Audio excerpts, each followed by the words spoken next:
యోహాను రాసిన మొదటి పత్రిక. జీవవాక్యమును గూర్చినది.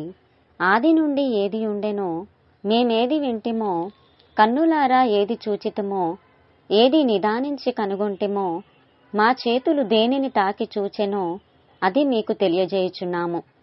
ఆ జీవము ప్రత్యక్షమాయెను, తండ్రి యొద్ద ఉండి మాకు ప్రత్యక్షమైన ఆ నిత్య జీవమును మేము చూచి, ఆ జీవమును గూర్చి సాక్ష్యమిచ్చుచు దానిని మీకు తెలియపరచుచున్నాము. మాతో కూడా మీకును సహవాసము కలుగునట్లు మేము చూచిన దానిని వినిన దానిని మీకును తెలియజేయుచున్నాము. మన సహవాసమైతే తండ్రితో కూడాను ఆయన కుమారుడైన యేసుక్రీస్తుతో కూడాను ఉన్నది. మన సంతోషము పరిపూర్ణమవుటకై మేమీ సంగతులను వ్రాయుచున్నాము. మేము ఆయన వలన విని మీకు ప్రకటించే వర్తమానమేమనగా, దేవుడు వెలుగై ఉన్నాడు, ఆయన యందు చీకటి ఎంత మాత్రమునూ లేదు.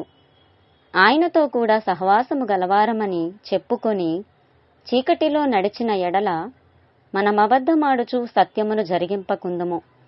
అయితే ఆయన వెలుగులోనున్న ప్రకారము మనమును వెలుగులో నడిచిన ఎడల మనము అన్యోన్య సహవాసము గలవారమై ఉందుము.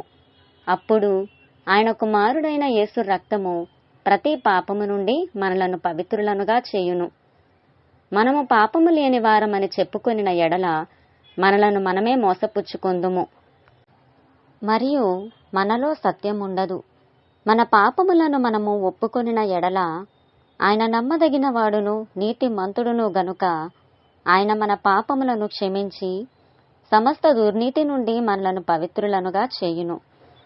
మనము పాపము చెయ్యలేదని చెప్పుకొనిన ఎడల ఆయనను అబద్ధికునిగా చేయువారమగుదుము, మరియు ఆయన వాక్యము మనలో ఉండదు.